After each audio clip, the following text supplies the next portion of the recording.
Okay, 7 o'clock. So I'm going to begin. Hello and welcome. I can see we've got a few of you here with us. Hi Lynn, hi Kruti, hi Jazz, Dipanita. Don't think we've met as yet. So hi and good evening. Let me tell you a little bit about what we're going to do this evening. I've been coaching, speaking and training for almost 20 years now. And over the years, many people have said to me, how do you do what you do? And I've decided at long last that I'm actually going to share with you a little bit of the story behind the breakout coaching that I do and talk you through the process. And then those of you who are interested in finding out more can always contact me and we'll do something for you. So let me tell you a story. Once upon a time, many years ago, there was a young man called Ralph. And Ralph had a very busy and happily quite successful corporate career. I worked with organizations like Minolta, Oki, Philips Business Systems, and pretty much all of it was in a sales-oriented environment. The best part of my job, the part that I enjoyed most of all really, was developing people. And so after a period of illness back in 1998, I actually took the decision to step out of my corporate role and I set up my training business. And unlike a lot of people who think that because they're a good salesman, they're going to be a great sales trainer or a great sales coach, I actually realized that there was a big difference. So I went off and undertook some training to be a trainer. I got involved in the world of NLP. For those of you who are not familiar with it, neuro-linguistic programming. It's a personal development process. I got kind of hooked on NLP and began the journey, first in becoming a licensed practitioner and then as a master practitioner.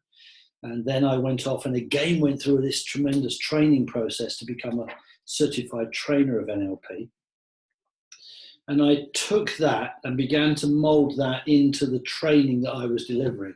And it was phenomenally successful, so much so that I found myself with a very busy diary and tickets to all kinds of interesting places like Moscow, Beijing, Sri Lanka, Azerbaijan, all kinds of really wonderful parts of the world.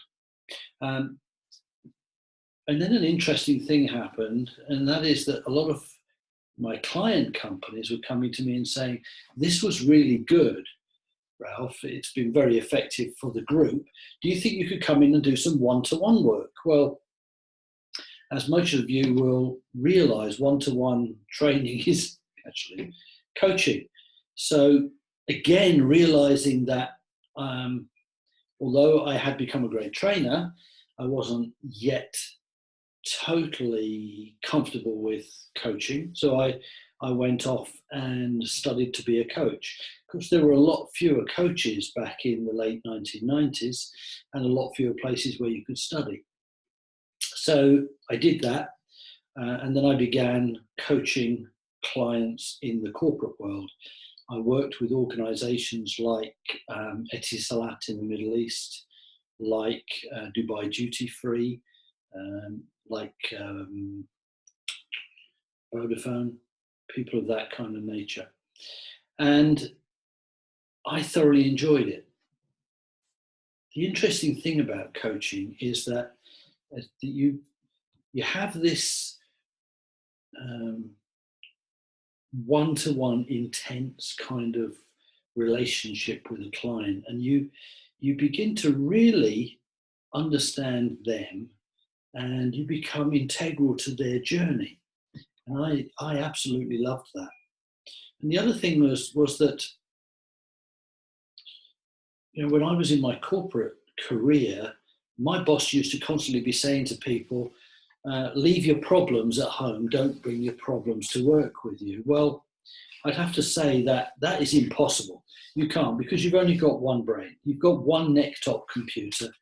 And so anything that's going on in your personal life impacts on your business life. And I found myself very frequently working across both the business strategies and the business performance, as well as the personal side of the coaching.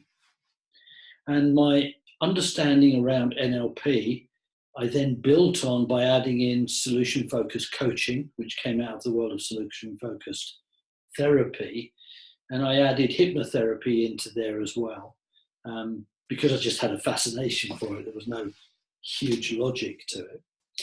And I began to put together a process in order to help my clients maximize on their performance. Because you see, people are very complex. They carry with them, from the moment they're born, a hard drive upon which they begin to write a program. And a lot of that program is very useful, and some of that program can be horrendously unuseful. And so I found myself doing this split level coaching and working with people, because what happens is that people build prisons. Literally, they build barriers around themselves, bars around themselves, whatever you want to describe it as. And those bars, those barriers are made up by the beliefs that people carry. Now, some of the beliefs that we hold are very useful to us. You know, self-belief can be very useful. There are also limiting beliefs that a lot of people carry about themselves, and you can listen to them in their language. You'll hear people say, oh, I'd really like to do that, but. And very often what they will give you is not a reason. It's not even an excuse. It's a belief that they hold about themselves or about the world or about people in general, which is holding them back. So it's, I want to, but. I would do this, but. I can't do that because. And I would hear this all the time in working with clients. I'm just going to interrupt for a moment. Can I ask, if you've got your microphone on, can you please mute it? Because otherwise it comes through on the recording. Thank you so much. The other bars are built up around things like values. Now, values, for those of you who are not already aware, are what we actually hold to be intensely important to us as human beings.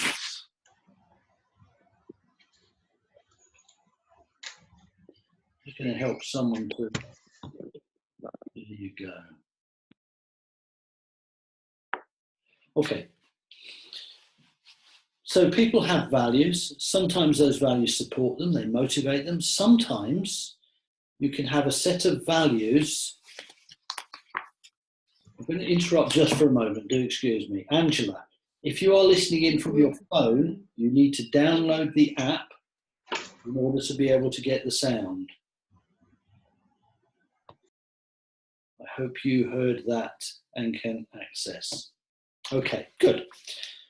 The problem with values is that sometimes you get misaligned values, so you'll get a conflict in your values. Sometimes there is a conflict between your values and what you're being asked to do in the organization. And this misalignment, this conflict, can often have a very detrimental effect on a person's performance. So that's another of the bars. Unconscious strategies, the habits and the patterns that we run in here will often help us if they are useful, and a poor strategy, an unuseful strategy, will really drag you down. Lynn's doing some coaching in the background there. Thank you, Lynn. Okay. So people build these prisons, they put barriers around their brain. My job as a coach is to help them to break out. And so I developed what I call the business breakout coaching program. And my coaching style is to help people do exactly that. And I do it in depth and I do it intensively. I think it's worth mentioning at this stage that in my experience, most coaches that I have come across who call themselves coaches. Maybe it might be better to watch Monkey. No.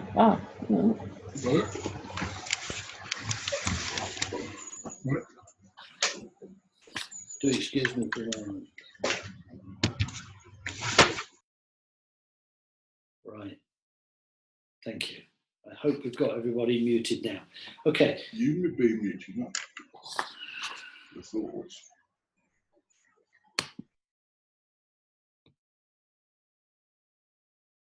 Okay.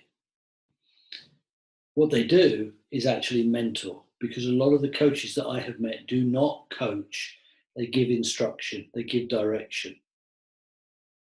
And that is not coaching, that is mentoring. So let me explain to you the process that I use in helping people through this breakout coaching process.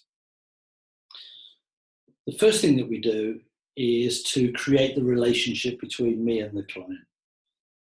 And that involves spending some time to build that connection, to build that relationship, to build that trust, to build that rapport, because we are going to go through a fairly intense process. And it's an invasive process to an extent, because we're going to unpick the way that they think, the way that they feel, and the way that they do things. We will set up some initial clear goals and visions for the client. Now, when I say initial, it's because we are likely, almost certainly, going to be coming back to those as we get further down the track. So we start off with a clear idea of where it is that we're going with this process.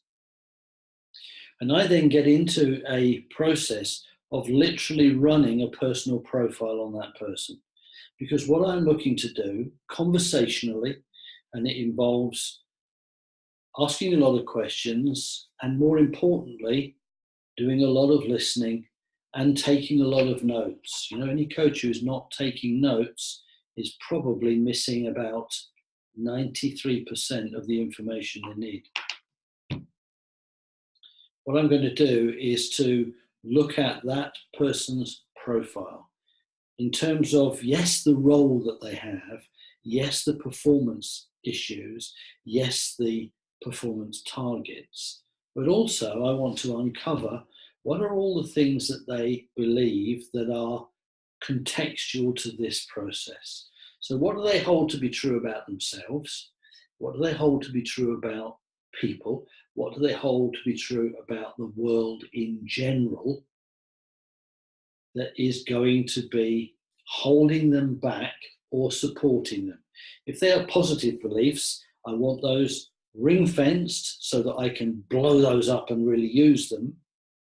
If they are limiting beliefs, then I want those ring-fenced separately so that we can blow those out. The next step is to draw out all of the values across the 6 life elements of that person. Because we are a sum total of all the contexts, all the areas of our life. You cannot say, okay, we're only going to deal with my work. We're only going to deal with my career. Human beings are not like that. You know, you get up in the morning, you've had a brown envelope with a big invoice in it, or you've had an argument with one of the relatives, or you've fallen out with the next door neighbours over their football going through your greenhouse or something of that nature. That comes with you. All of those things come with you. So you need to look at the whole package. And those contexts really are around their work and their career, yes, because that is vital. Their direct, close relationships, i.e., partners, children, parents, siblings.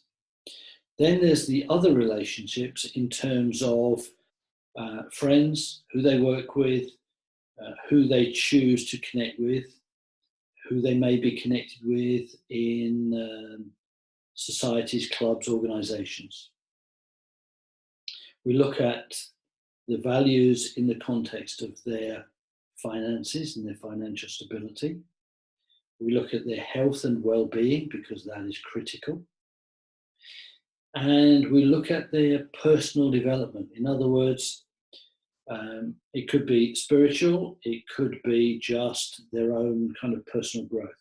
So you've got 6 key life elements, as I call them, in which we want to find the values. And what I'm doing then is looking at those values, and what I'm looking for is, where do they align and support and motivate my client? Where is there a potential misalignment or a conflict? So I will then look at what I need to do with those. I look at the conscious and unconscious strategies that people run. Now, what I'm looking for there are, what are the habits that they have? What are the things that they do on a regular basis? What are the things that they are doing that are supporting them and carrying them forward? What are the things that they might be doing that are actually holding them back? Yeah, the things, the patterns that we run, the habits that we develop that will stop us achieving our potential. I look at their personal and business relationships to see if there's anything in there that we need to look at. I also look to draw out, and I would directly ask the question, so tell me, what are you actually afraid of? What are the things that can keep you awake at night? What are the things that you fear in your life, or more pertinently, in your business? So what are the things that are likely to be stopping you? And then I go deeper into the world of the neuro-linguistic programming, and what I'm looking at are what I call, or what we call, the meta programs. Now, meta programs are a series of programs that we run that are, if you like, they're elements of our personality. They're about the way that we are motivated, the way that we connect, the things that we notice, the way we sort the world so that the world fits our model and so that we fit into the world. It's the whole glass half full, half empty thing. And there are actually about 60 of these things running in every human being every single second of your life. And what I'm looking for is to draw those out, and I'm looking for, how can I use those? How can I use those? Now, once I have my full picture of my client, the next step is to look at what needs to change. And this is the point at which I say in big, bold red letters, okay, you need to think very carefully here, and you need to be having a conversation with your client about what is going to be the impact on their life of any change that we make. What is the ethical framework around what you're about to do? Because I am very hot on ethical behavior as a coach, ethical behavior as a trainer, ethical behavior in my business. I think anybody who is not keen on that, anybody who is not laboring that point, is likely at some stage, deliberately or otherwise, to step over a boundary. So I want to be very clear with my client what is going to be the consequence, positive and negative, of any changes that we make here. So I hope you're all with me so far. That's in effect step 1. Step 2 really then is to look at the things that need to change and to run the interventions that are needed in order to make those changes with the client. Now, that can involve things like taking the positive beliefs that they have and making them bigger, making them bolder, making them stronger, so that they really build that confidence in themselves, that belief in themselves, that belief in their business and in their ideas, that will support them through the good times and will hold them through the not so good times. And anybody in business has not so good times as well as good times. If you don't believe that, you might be kidding yourself. Okay, so I want to do that. I then want to look at the unuseful beliefs, and we want to blow those out. In effect, what we want to do is to shrink those down and just cast them away. Replace them with something else. Replace them with beliefs that will be supportive, that will hold them up. So you get a lot of people out there who are in business and they're doing okay. You know, I see it all the time. I see it in the chat groups. I see it in Facebook, in LinkedIn, in Twitter. People who say, yeah, I'm doing okay. And when you look at it and when you talk to them, they are doing okay. But they could be doing so much better. And some of it is about the things that they've been believing about themselves, that it's okay to just do this, or no, I don't think I'm really good enough to do that. So let's do away with those. Then let's look at the values. Let's look at the values from the perspective of, do we need to realign those? Do we need to perhaps look at the way that they hierarchy, because our values hierarchy, and do we need to change that hierarchy? Do we need to re-language some values in our mind so that they run in tune with what we're doing? Because, you know, one of the biggest causes of workplace stress is when people are doing things or asked to do things that don't align with their values, that actually clash with their values. And sometimes it's not truly their values, it's their perception, their languaging of what is important to them. And so we look at how can we realign those. Then we look at the patterns, we look at those strategies, we look at the habits, and we begin to test those and to rewrite them. It's simple, it's not easy to actually take the way that somebody runs an internal habit, to unwire it and wire in a new one. In other words, to regenerate a new behavior in somebody. So we do that, and we realign those meta programs to the values and to the beliefs. The idea, in essence, is to create that wolf pack attitude, the attitude of self-reliance, the attitude of strength, the attitude of indomitable determination, of a relentless hunger to do what you need to do. And we lock that in by running some patterns, some techniques will help them to develop that identity shift that says, this is the new me, this is the new person, I can do this, I am more than capable of doing this. And so it doesn't matter whether I'm working with and I've worked with all kinds of people. I've worked with guys who work in the packing department in a corporate business. I've worked with the chairman of the board in a corporate business. I've worked with solopreneurs. I've worked with small family business owners and employees.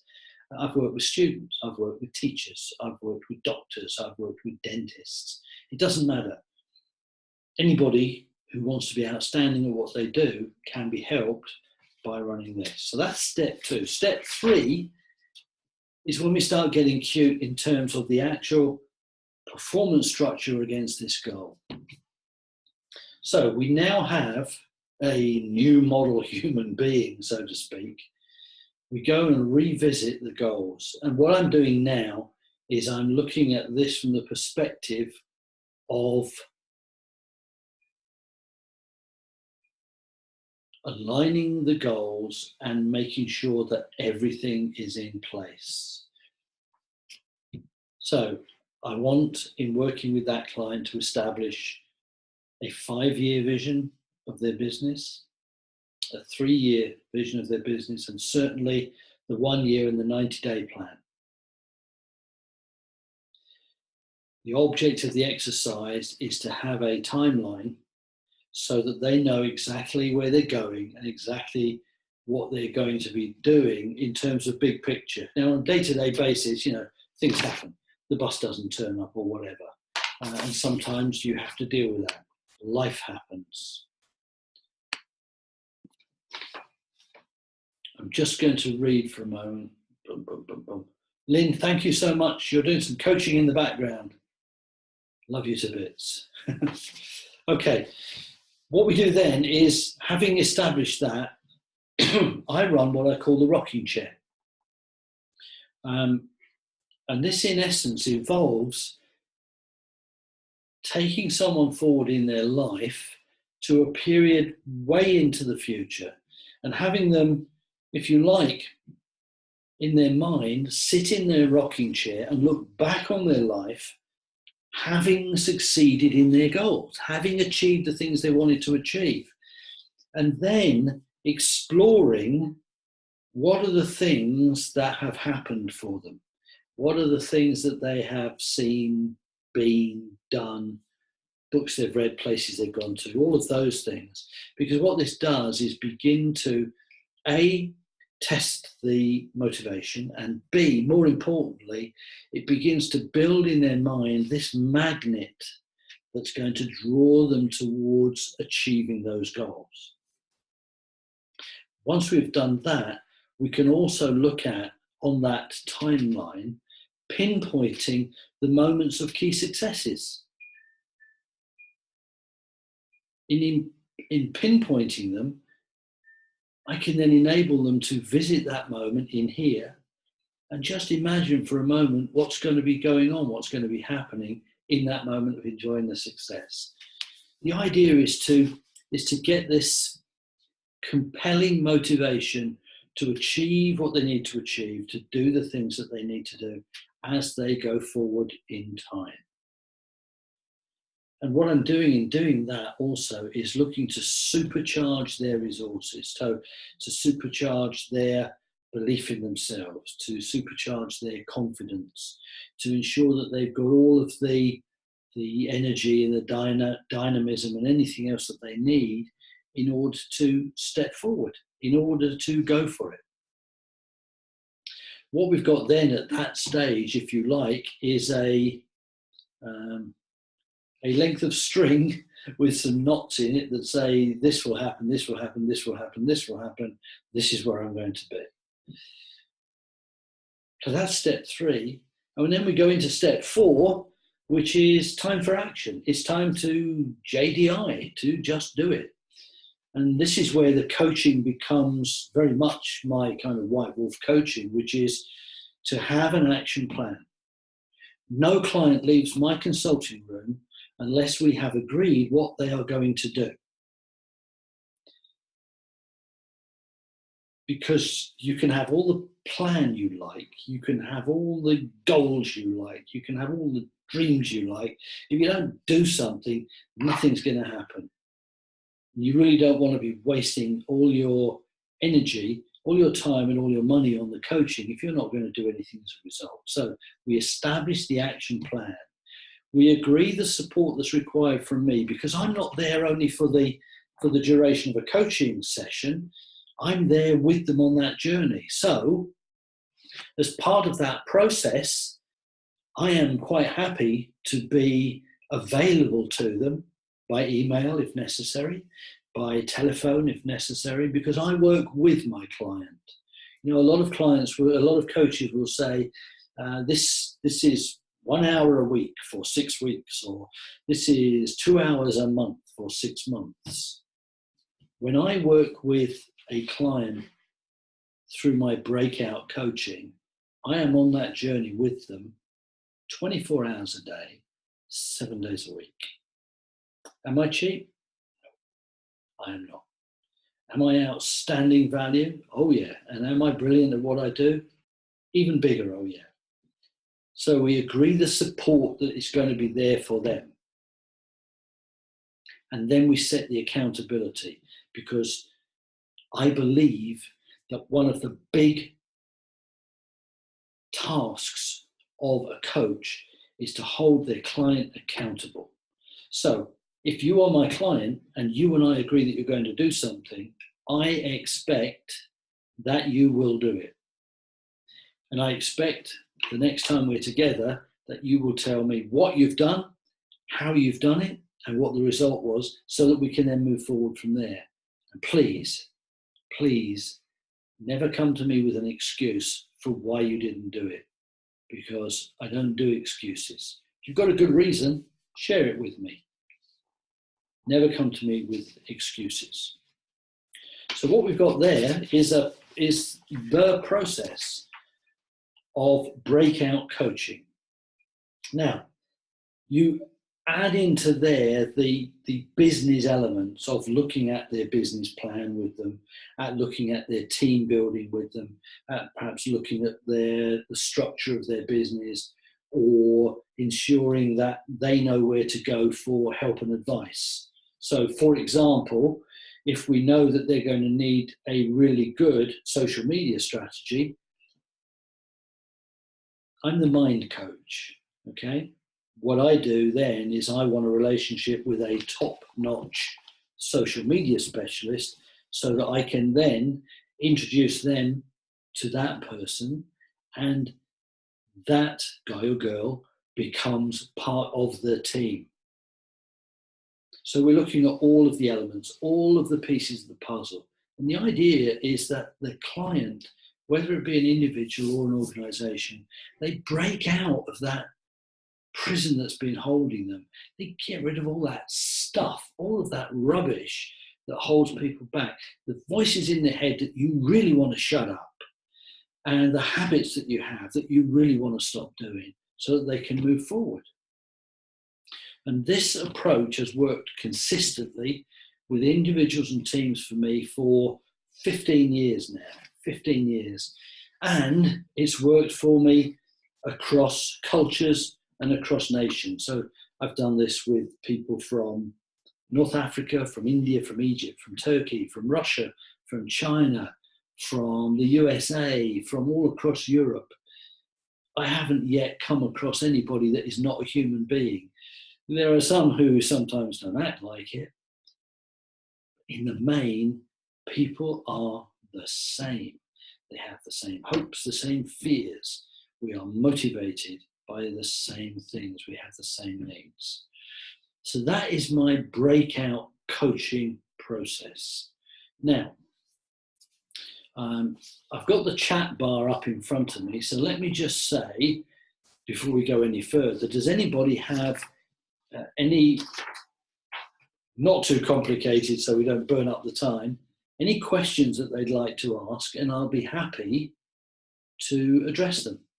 So I'm sitting here looking at my screen, wishing I had bigger glasses on. If you have a question, please feel free to type it in on the chat board and I'll address it for you. If not, I'll go on to the next section.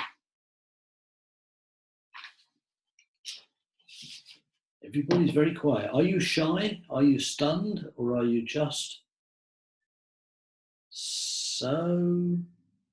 Yeah, okay. So, all good so far, Ralph. Thank you, Clive. Nice to see you, my friend. So, I'm not here to sell, okay? One of the things I hate is the people who do free webinars and then of 45 minutes and they spend 10 minutes talking to you about something and 35 minutes selling. So I am not here to sell you anything. What I'm going to do is I'm going to give you my email address. It's very simple.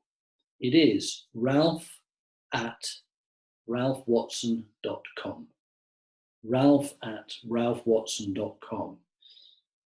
If you would like more information about my coaching, if you want information on the one-to-one sessions or on the group retreats that I occasionally run, please email me. If you want information on becoming a breakout coach, because I am planning to run some programs to actually train people fully as breakout coaches, then please email me. That's ralph@ralphwatson.com. So nobody has any further questions. All that remains for me to do is to say thank you very much for being here. I hope this half hour has been helpful for you. and I look forward to hearing from you. Any questions, please fire me the email, and I will see you again soon when we talk some more about the world of coaching. Thank you very much, and good evening to you all.